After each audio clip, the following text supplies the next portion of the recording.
And it's good to have you all join us as well today. It's a very interesting session about the fight against malaria. I'm very pleased to be joined by two leaders in this field. We have Tala Al-Ramahi in the studio with me from the Crown Prince's Court, Abu Dhabi, and Martin Edlund, who's the CEO of Malaria No More, who's joining us down the line.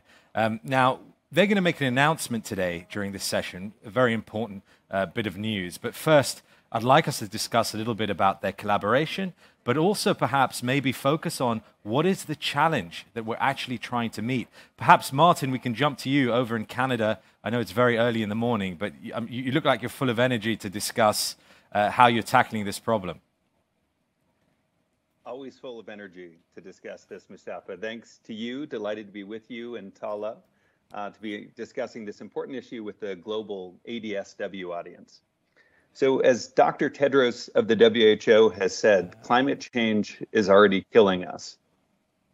It's already impacting human health in lots of ways. In particular, it's having a disproportionate impact on the health of the world's most vulnerable people.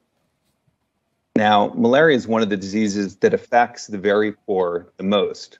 The World Health Organization and the World Meteorological Organization have recognized malaria as one of the most climate-sensitive health issues on the planet. The WHO estimates that climate change will soon lead to an additional 60,000 malaria deaths each year. That's on top of the 627,000 deaths per year that it already causes of mostly poor women and children. But even those numbers don't tell the whole story. Malaria takes a huge economic toll on the countries it affects, especially on poor women and their families, and it really perpetuates a cycle of poverty. So at Malaria No More, we're dedicated to mobilizing the worldwide political commitment, funding, and innovations needed to end malaria forever. Martin, thank you for that. I'll turn to Tala in the studio. The Crown Prince's Court has been involved in the fighting infectious diseases for some time now. I mean, this is decades. It goes back to the founder of the UAE, Sheikh Zayed. But maybe you can talk a little bit about the work that the Crown Prince's Court has been doing in recent years. Of course. Thank you for having us, Mustafa. I'm quite privileged to be representing the Crown Prince's Court and particularly His Highness's Global Health Initiative, Reaching the Last Mile. Over the past decade, His Highness has contributed over $400 million towards disease elimination efforts in some of the most impoverished communities around the world. This kind of funding has gone towards disease elimination on diseases that require that consistent effort towards reaching the last mile, whether it is on elimination or eradication, and particularly on diseases that might be neglected, including our global partnership on polio with the Bill and Melinda Gates Foundation and malaria elimination efforts that we're speaking on today in partnership with Malaria No More. We've approached disease elimination through His Highness's global health portfolio in a way that is committing towards elimination efforts and partnerships that are addressing climate change and solutions towards that through this portfolio. I think it's also worth mentioning that His Highness has committed over $30 million towards RBM partnership to end malaria, which is the largest global partnership for malaria elimination efforts worldwide, convening over 500 organizations around the world that are working on a world free from malaria. The reason that we've been doing the work that we do is, unfortunately, people are still trapped in cycles of poverty due to many of these diseases that we talk about today, including malaria, polio, as well as neglected tropical diseases. And unfortunately as well, the World Bank estimates that over 100 million people would be pushed below the poverty line due to the effects of climate change, among many other factors that we should consider. Obviously, the inequities at the intersection of global health and climate change are staggering and unfortunately growing in many of the impoverished communities and countries that we are trying to help. However, through partnerships that we have with Malaria No More, there is hope for a disease-free future. for people within our generation. So quite a large-scale effort to deal with a large-scale problem. You mentioned climate change several times there. I think we're all becoming more aware, if we weren't already, about the link between climate change, health and well-being, but in particular for fighting infectious diseases, climate matters. Martin, maybe I can bring you back in here, talk a little bit about the link to explain, why climate change, climate action really matters in the work you're doing. Absolutely, Mustafa. We're seeing alarming patterns on a number of fronts. First, rising temperatures can change the latitudes and the altitudes of the mosquitoes that carry malaria and other mosquito-borne disease. Secondly, changing rainfall patterns make it harder to predict when and precisely where malaria will happen. And finally, extreme weather events disrupt health systems and make everyone more vulnerable to malaria infection and death. Ultimately, the best way to fight malaria is, of course, to predict and prevent it, and climate change is making that more challenging. So we need increasingly sophisticated tools for predicting where malaria will strike, so we can time and target our interventions for the greatest impact. So in 2019, Malaria No More convened a group of health and technology partners to figure that out, to demonstrate how we can use detailed weather data and health system information together really for the first time. We have some fantastic partners, including Tableau, Path, IBM's The Weather Company, the Institute for Health Metrics and Evaluation, and other critical partners. But it was really the generous financial support from the Crown Prince Court and a lot of strategic thought partnership as well that made it possible for us to launch Forecasting Healthy Futures, to make sure policymakers were thinking about this issue and to engage and inspire others to help design solutions. Ultimately, we see the opportunity to turn these weather obstacles that we're talking about into opportunities to accelerate malaria elimination. Since then, since 2019, in India, we've designed a machine learning model to act as a decision support tool for the health system, using all kinds of data and novel analytic approaches to help plan an optimal malaria control program. And we've seen really terrific impact for timing interventions, particularly to the start of the monsoon season in India, including a 90% reduction in the malaria burden in the state of Odisha, where Malaria No More supports government-led efforts. So the weather data model is now being rolled out, and it's showing really exciting promise in terms of the ability to create efficiency and save lives. And we're working closely with our partners in the government, including the Indian Meteorological Department, the government of Odisha, to build capacity across all aspects of the dashboard and modeling to ensure that this effort is ultimately sustainable and can expand to other states as well. Thank you, Martin. Tala, it would be great if, from your point of view, we could hear a little bit more about forecasting healthy futures, if that's okay. Yes, of course, Mustafa. I would like to touch first on, we mentioned climate change a lot, but I think in the context of Abu Dhabi Sustainability Week, as well as for the context of this discussion, forecasting healthy futures has been a central theme to the work that we're doing. The reason for this is because if we don't address disease elimination efforts through the lens of climate change, we won't be able to address global health challenges that are affecting our work on disease elimination and ultimately eradication, which is what we want to reach towards through reaching the last mile and the partnerships that we embark on. On forecasting healthy futures, we've been quite privileged to be able to work with Malaria No More on this particular project that we launched 2 years ago.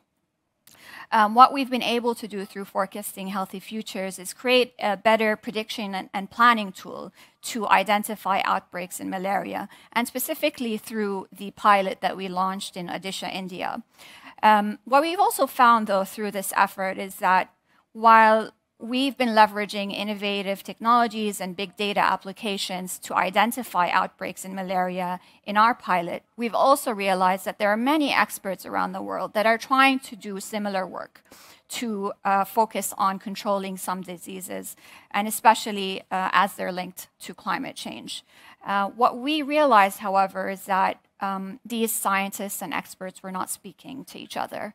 And one of the really exciting new developments through our Forecasting Healthy Futures program is something that we're here to jointly announce in partnership with Malaria No More, and it is a new institute for malaria and climate solutions.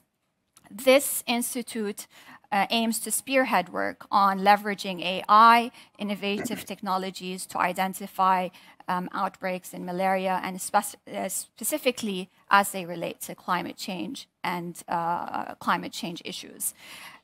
We also envision that the Institute for Malaria and Climate Solutions would form the nexus of a growing network of partners and experts that are trying to leverage AI and big data applications for disease elimination, and particularly in our case, malaria. What we hope to achieve as well is that through the work that we've been doing through Forecasting Healthy Futures, we want to make sure that whatever technologically enabled solutions we come up with are implementable by the global health managers and global health systems that we are trying to address and support, and especially in the most impoverished communities. And so we need to make sure that these solutions are easily applied so that they are able to address the challenges that we're facing through the work that they're doing. Thank you. So that was the announcement that we teased at the beginning, a new institute that looks at working at malaria and climate solutions together. Martin, are you excited about what this institute is going to do in practice? Mustafa, we're really excited. As Tala said, this is a great moment to be establishing the Institute for Malaria and Climate Solutions to continue our work with the leadership of the Crown Prince Court, but with other leaders in technology and research across the UAE. And so the Institute for Malaria and Climate Solutions will focus on three critical pillars of activity. The first is driving original research and innovation around malaria prediction and planning. So that's us continuing to refine and expand our malaria prediction and planning tool that I mentioned earlier, including through the expanded use of artificial intelligence. And this is a great application of that. Secondly, the second pillar will be about enabling the shared learning and best practices among a network of researchers and practitioners, as Tala referenced. And the third pillar is mobilizing on-the-ground technical assistance to help national malaria control programs deploy these new solutions in really practical and actionable ways. So I'm also pleased today to be able to announce the Institute's leadership team. Dr. Kaushik Sarkar, a leading public health expert in India, will serve as the Institute's inaugural director, and Dr. William Pan, Associate Professor of Global Environmental Health at Duke University, will serve as the chair of our Science Advisory Board. Our network of experts, faculty, and staff, and the rest of the distinguished Science Advisory Board will be announced soon. And in the meantime, folks can learn more about the Institute for Malaria and Climate Solutions at malarianomore.org. Thank you, Martin. We've been hearing about artificial intelligence, about technology. Tala, what is the impact of artificial intelligence and being able to utilize it here? AI and an advanced computational function allows us to create things and solutions that we were unable to do through the traditional models that we had in the past. And through AI, artificial intelligence, and machine learning as well, we are able to better identify patterns and, in turn, predictions that are fairly accurate with an accuracy that we were unable to do in the past. We're also quite excited, in addition to the announcements that Martin made on some of the leading figures in this field who are joining our team through Forecasting Healthy Futures and the new institute. We're quite excited that the Mohammed bin Zayed University of Artificial Intelligence would be also joining this growing consortium of partners and experts to lend their expertise in the field of AI and data science. We're quite pleased that this partnership would fast-track some of the efforts we have in better predicting malaria outbreaks and eventually, issuing a solution for global health workers and managers who are trying to prevent the outbreak of malaria in some of the most impoverished communities globally.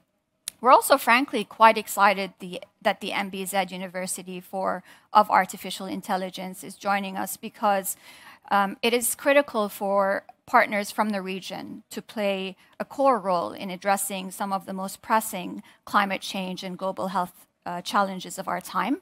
And we are quite excited that this partnership and quite confident as well that this partnership will lead really exciting results for the global health community. So we're using the power of artificial intelligence to crunch the data, to crunch the numbers, to give us a more accurate picture that we can be more effective in our efforts to tackle malaria. Martin, your day-to-day, how are you seeing technology applied? And going forward, what's that going to look like? Yeah, Mustafa, it's not theoretical. We're seeing really exciting experiments happening all over the world in this discipline. For example, we recently began working with a group of scientists who are using Earth observation data, so high-resolution satellite imagery, to predict malaria patterns in places as diverse as Peru, Brazil, Ecuador, Myanmar. We're convinced that greater collaboration and information sharing around these tools and systems will really have a transformational impact. And as Tala said, incorporating AI will make a world of difference. So as one example, a really exciting startup that we're working with called Zap Malaria is using AI to predict the precise locations of small bodies of water where mosquitoes can breed. As we were talking about just before the session, mosquitoes can breed in a pool of water as small as a hoof print. So AI can really help us to identify and address those things. Beyond connecting researchers and developers, though, we see the Institute for Malaria and Climate Solutions really striving to translate that science into usable, practical solutions on the ground. So dashboards and tools that can inform day-to-day decision-making, ultimately to climate-proof health systems and malaria efforts. Now, as we've talked about, malaria and mosquito-borne disease are arguably one of the most immediate and pressing examples of climate-driven health injustice, but it's certainly not the only one. And so we're hoping that Forecasting Healthy Futures can use malaria solutions as an example of what's possible, really a way to prove the model. But ultimately, as Tala mentioned, we want to go on to create practical solutions to other health challenges in the context of climate change, using weather data, artificial intelligence to solve other challenges as well. So it's really the start of a big, big vision. Thank you, Martin. Thank you, Tala. Thanks for sharing that announcement with us about the Institute for Malaria and Climate Solutions. Thank you to our audience, both in the UAE and around the world, for joining us. It's been a really good discussion. Thank you. Thanks, Mustafa, for having us. Thanks, everyone.